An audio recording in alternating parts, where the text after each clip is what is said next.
اللہ پاک کا نہایت کرم اور احسان در احسان ہے کہ اس نے ہمیں ماہ رمضان جیسی نعمت عطا فرمائی، پھر ماہ رمضان کے فوراً بعد عید کا پر مسرت یہ مبارک دن عطا فرمایا۔ الحمدللہ، جس طرح ماہ رمضان ماہ مغفرت و بخشش ہے، ایسے ہی عید الفطر کا یہ مبارک دن بھی رب رحمان کی رحمتیں لوٹنے کا دن ہے۔ صحابی رسول حضرت عبداللہ بن عباس رضی اللہ تعالی عنہما کی ایک روایت میں ہے، جب عید کی صبح ہوتی ہے تو اللہ پاک اپنے معصوم فرشتوں کو تمام شہروں میں بھیجتا ہے۔ وہ فرشتے زمین پر تشریف لا کر سب گلیاں اور راہوں پر کھڑے ہو جاتے ہیں اور اس طرح اعلان کرتے ہیں، اے امت محمد، اس رب کریم کی بارگاہ کی طرف چلو جو بہت زیادہ عطا کرنے والا ہے اور بڑے سے بڑا گناہ معاف فرمانے والا ہے۔ پھر اللہ پاک اپنے بندوں سے یوں خطاب فرماتا ہے، اے میرے بندو، مانگو کیا مانگتے ہو، میری عزت و جلال کی قسم، آج کے روز اس نماز عید کے اجتماع میں اپنی آخرت کے بارے میں جو کچھ سوال کرو گے وہ پورا کروں گا، اور جو کچھ دنیا کے بارے میں مانگو گے اس میں تمہاری بھلائی کی طرف نظر فرماؤں گا۔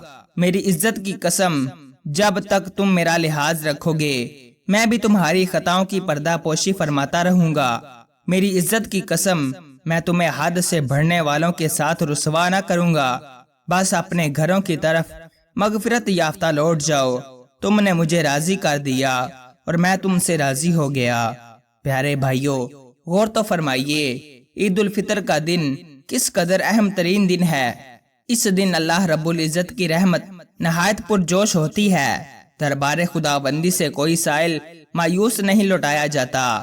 کاش اس مبارک دن کے صدقے رحمت الہی کا ایک چھینٹا ہم گناہ گاروں کو بھی نصیب ہو جائے۔ یقین مانیے، پھر تو واقعی حقیقی عید ہو جائے۔ حضرت عبد الرحمن بن عمر اوزائی رحمۃ اللہ تعالی علیہ فرماتے ہیں، عید الفطر کی چاند رات تھی، اچانک ہمارے دروازے پر دستک ہوئی، دیکھا تو میرا ہمسایہ کھڑا تھا۔ میں نے پوچھا، کہو بھائی کیسے آنا ہوا؟ اس نے کہا، کل عید ہے لیکن خرچ کے لیے کچھ نہیں، اگر آپ کچھ مدد فرما دیں تو عزت کے ساتھ ہم عید کا دن گزار لیں گے۔ حضرت عبد الرحمن رحمۃ اللہ تعالی علیہ فرماتے ہیں، میں نے عید کے اخراجات کے لیے 25 درم یعنی چاندی کے سکے رکھے ہوئے تھے۔ میں نے اثار کیا اور اپنے لیے رکھی ہوئی وہ رقم پڑوسی کو دے دی۔ وہ دعائیں دیتا ہوا چلا گیا۔ تھوڑی دیر کے بعد پھر کسی نے دروازہ کھٹکھٹایا۔ میں نے جو ہی دروازہ کھولا، ایک آدمی آگے بڑھ کر میرے قدموں پر گر پڑا اور رو رو کر کہنے لگا، میں آپ کے والد کا بھاگا ہوا غلام ہوں، مجھے اپنی حرکت پر بہت شرمندگی ہوئی تو حاضر ہو گیا ہوں۔ یہ 25 دینار یعنی سونے کے سکے میری کمائی کے ہیں، آپ کی خدمت میں پیش کرتا ہوں، قبول فرما لیجئے۔ آپ میرے آقا ہیں اور میں آپ کا غلام۔ میں نے وہ دینار لے لیے اور غلام کو آزاد کر دیا۔ پھر میں نے اپنی بیوی سے کہا، اللہ پاک کی شان دیکھو، اس نے ہمیں درم یعنی چاندی کے سکوں کے بدلے دینار یعنی سونے کے سکے عطا فرما دیے۔ پیارے بھائیوں، آج عید کا دن ہے، خوشی کا دن ہے۔ اللہ پاک ہمیں اس مبارک دن کی برکتیں نصیب فرمائے۔ اللہ پاک نے ہمیں یہ خوشی کا دن عنایت فرمایا۔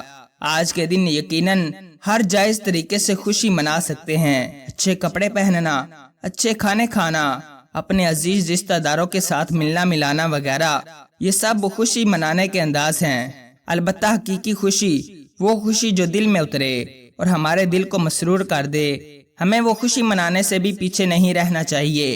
ایسی بہترین خوشی کون سی ہے؟ وہ خوشی جو کسی غریب، کسی مسکین، کسی پریشان حال، کسی دکھی دل کا خوش کرنے سے حاصل ہوتی ہے۔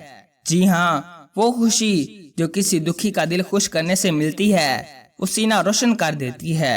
حضرت خواجہ سری سکتی رحمۃ اللہ تعالی علیہ بہت بڑے ولی کامل ہیں۔ آپ فرماتے ہیں، ایک مرتبہ عید کا دن تھا، میں نماز عید پڑھ کر واپس لوٹ رہا تھا تو میں نے اپنے وقت کے مشہور ولی کامل حضرت معروف کرخی رحمۃ اللہ تعالی علیہ کو دیکھا۔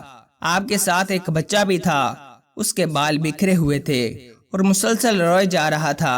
میں آگے بڑھا، ولی کامل کی خدمت میں سلام عرض کیا اور پوچھا، یا سیدی کیا ہوا، یہ بچہ کیوں رو رہا ہے؟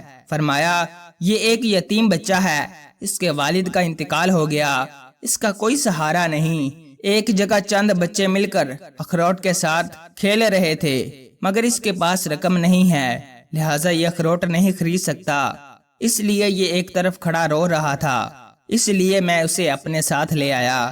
حضرت سری سکتی رحمۃ اللہ تعالی علیہ فرماتے ہیں، میں نے عرض کیا، علی جا، یہ بچہ میرے حوالے کر دیجئے، میں اس کی دیکھ بھال کرتا ہوں۔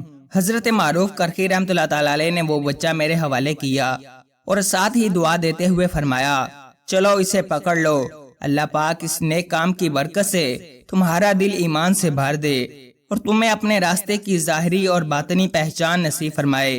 فرماتے ہیں، میں اس بچے کو لے کر بازار گیا، اسے نئے کپڑے دلوائے، اسے اخروٹ بھی خرید کر دیے۔ اس نے عید کا دن خوشی خوشی دوسرے بچوں کے ساتھ کھیلتے ہوئے گزارا۔ جب وہ میرے پاس لوٹ کر آیا تو بہت خوش تھا۔ میں نے پوچھا، بتاؤ عید کا دن کیسا گزرا؟ بچے نے خوشی سے کہا، آپ نے میرے ٹوٹے ہوئے دل کو جوڑا، اللہ پاک آپ کے لیے اپنی معرفت کا راستہ آسان فرما دے۔ حضرت سری سکتی رحمۃ اللہ تعالی علیہ فرماتے ہیں، اس بچے کی اتنی پیاری دعا سن کر مجھے بہت خوشی ہوئی اور میری عید کی خوشیاں دوبالا ہو گئیں۔ پیارے بھائیوں، واقعی ٹوٹے ہوئے دل کو جوڑنے، کسی دکھی کے دل میں خوشی داخل کرنے کی بات ہی کچھ نرالی ہے۔ اس نیک عمل پر جو خوشی نصیب ہوتی ہے وہ کہیں سے خریدی نہیں جا سکتی۔ یہ وہ لاجواب خوشی ہے جو بڑے بڑے محلات میں نہیں ملتی، صرف کسی غریب کا سہارا بننے سے ہی نصیب ہوتی ہے۔ غور فرمائیے، حضرت سری سکتی رحمۃ اللہ تعالی علیہ نماز عید پڑھ کر گھر لوٹ رہے تھے، راستے میں آپ کو یہ لاجواب نیکی کرنے کا موقع مل گیا۔ اس کی برکت سے آپ کو وقت کے ولی کامل حضرت معروف کرخی رحمۃ اللہ تعالی علیہ کی دعا نصیب ہوئی اور قسمت چمک گئی۔ اللہ پاک نے اس دعا کی برکت سے آپ پر اپنے قرب کے دروازے کھول دیے اور آپ بلند مقام تک جا پہنچے۔ کاش ہمیں بھی ایسا موقع ملے، ہم بھی نماز عید پڑھنے کے لیے آئے ہیں۔ واپسی پر توجہ رکھیں، ذہن بنا لیں کہ نماز عید پڑھنے کے بعد گھر پہنچنے سے پہلے زیادہ نہیں تو کم از کم کسی ایک غریب کی مدد کر کے گھر جاؤں گا۔ کیا خبر ہماری تھوڑی سی کوشش سے کسی کا دل خوش ہو جائے، کیا خبر کسی ٹوٹے ہوئے دل سے نکلنے والی دعا ہمیں مل جائے اور اسی کی برکت سے ہمارا بیڑا پار ہو جائے۔ آمین بجاہ نبی جلامین صلی اللہ تعالی علیہ وسلم۔